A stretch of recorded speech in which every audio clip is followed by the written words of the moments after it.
ክቡር ፕሬዚደንት ታዬ አጽቀሥላሴ የኢትዮጵያ ፌዴራላዊ ዴሞክራሲያዊ ሪፐብሊክ ፕሬዚደንት፣ ክቡር አቶ ታገሰ ጫፎ የኢፌዴሪ የሕዝብ ተወካዮች ምክር ቤት አፈ ጉባኤ፣ ክቡር አቶ አገኘሁ ተሻገር የፌዴሬሽን ምክር ቤት አፈ ጉባኤ፣ ክቡር አቶ ቴዎድሮስ ምህረት የጠቅላይ ፍርድ ቤት ፕሬዝዳንት፣ ክቡር አቶ ተመስገን ጥሩነህ የኢፌዴሪ ምክትል ጠቅላይ ሚኒስትር፣ ክቡር አቶ አዳም ፋራህ በምክትል ጠቅላይ ሚኒስትር ማዕረግ የብልጽግና ፓርቲ ምክትል ፕሬዝዳንት፣ ክቡር ዶክተር ሙላቱ ተሾመ የቀድሞ የኢፌዴሪ ፕሬዝዳንት፣ Your Excellency Uhuru Kenyatta, former President of Kenya, Your Excellency Olusegun Obasanjo, former President of Nigeria, Dr. Worቅነህ ገበየሁ የኢጋድ ዋና ጸሐፊ፣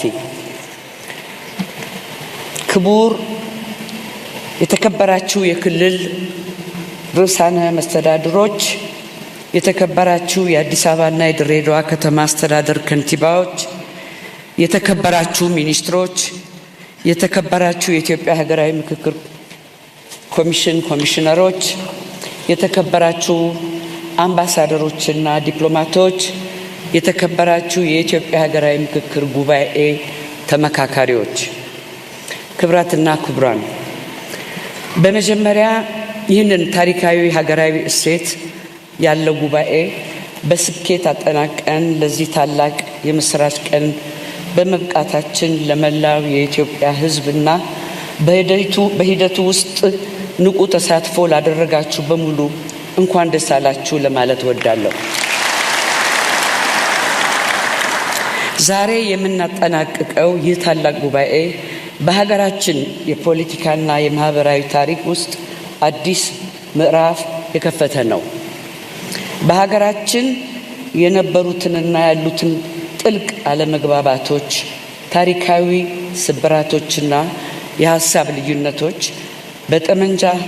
በጠመንጃና በኃይል ሳይሆን በሰለጠነ መንገድ በምክክር ለመፍታት የሚያስችል አዲስ የታሪክ ምዕራፍ ከፍተናል። ይህ ሂደት የኢትዮጵያ ልጆች በመሰረታዊና ሀገራዊ ጉዳዮች ዙሪያ ለዘመናት ያጋጠሟቸውን ያለመግባባትና የሀሳብ ልዩነት ፈተናዎች በኃይል ወይንም በመገፋፋት ሳይሆን በምክክር፣ በመደማመጥ እና በጋራ ጥበብ ለመፍታት እንደሚችሉ በተግባር ያረጋገጡበት አዲስ የፖለቲካ ባህል ነው። በሀገራዊ ምክክር ጉባኤ አሳታፊና አካታች በሆነ መልኩ እንዲካሄድ ተደርጓል።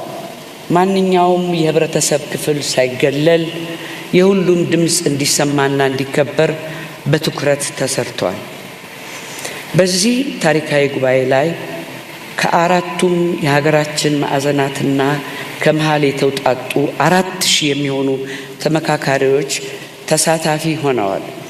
እነዚህ ተሳታፊዎች ከህብረተሰብ ክፍሎች፣ ከፖለቲካ ፓርቲዎች፣ ከተለያዩ ተቋማትና ማህበራት፣ ከመንግስት አካላት፣ ከታዋቂ ሰዎች፣ ከቀድሞ ታጣቂዎች እንዲሁም ከዲያስፖራው ማህበረሰብ የተወከሉ በመሆናቸው ጉባኤው የመላው ኢትዮጵያ እውነተኛ መድረክ እንዲሆን አድርጎታል። የተከበራችሁ የጉባኤው ተሳታፊዎች፣ ክቡራትና ክቡራን፣ ከሐምሌ 8 ቀን ጀምሮ ነሐሴ 16 2018 ድረስ እየተጠናቀቀ ባለው የኢትዮጵያ ሀገራዊ ምክክር ጉባኤ ሀገራችንን ወደፊት ለማሻገርና ዘላቂ መፍትሄ ለማምጣት በሚያስችሉ በ8 ዋና ዋና አጀንዳዎች ላይ ሰፊና ጥልቅ ምክክሮች ተካሂደዋል። እነዚህ አጀንዳዎች የሀገራችንን መሰረታዊ ችግሮችን የዳሰሱና ለነገዋ ኢትዮጵያ መሰረት የሚጥሉ ናቸው። በዋናነትም በሀገር ግንባታ፣ በመንግስት አወቃቀርና ቅርጽ፣ በፌዴራል ከተሞች፣ በሃይማኖት ጉዳዮች፣ በተቋማት ግንባታ፣ በማህበራዊና ኢኮኖሚያዊ እንዲሁም የአርሶ አደሮችና አርብቶ አደሮች ጉዳዮች፣ በሰላም ግንባታ፣ በሙስናና መልካም አስተዳደር አጀንዳዎች ዙሪያ ሰፋፊ ምክክሮች ተደርገዋል። በእነዚህ ጉዳዮች ላይ የተካሄደው ምክክር ቀላል አልነበረም። ልዩ ልዩ ሀሳቦች ተንጸባርቀዋል። የእይታ ልዩነቶች ተገልጸዋል። በአንዳንድ ጉዳዮችም ጥልቅ የሀሳብ ልዩነቶች ታይተዋል።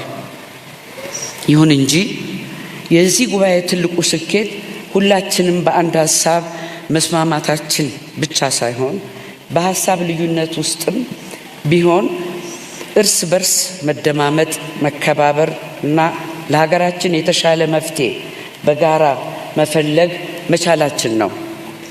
እነዚህን አጀንዳዎች መነሻ በማድረግ ኢትዮጵያን አሁን ካለችበት ፈተና አውጥተው ወደ ተሻለና አዲስ ምዕራፍ የሚያሻግሩ እጅግ የላቁና ጠቃሚ ምክር ሀሳቦች መፍለቅ ችለዋል።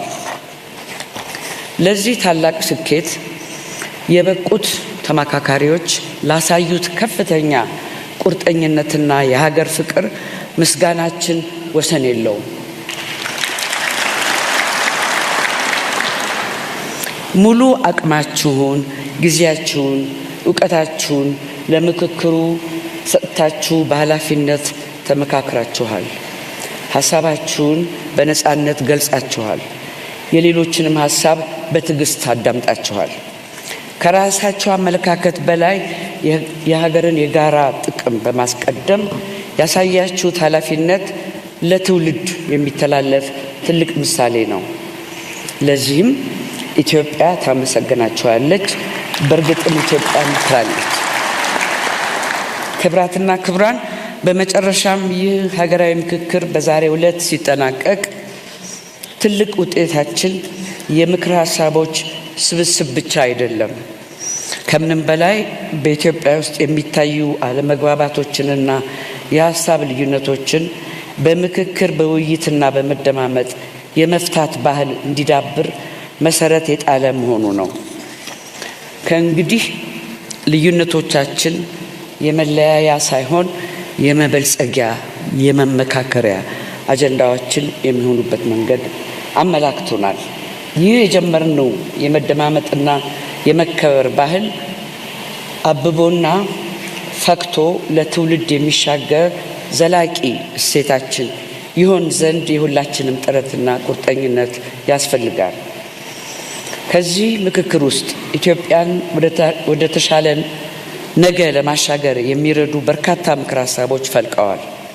እነዚህ ምክር ሀሳቦች የተለያዩ ድምጾች፣ ልምዶችና የሕዝብ ፍላጎቶች ውጤቶች ናቸው።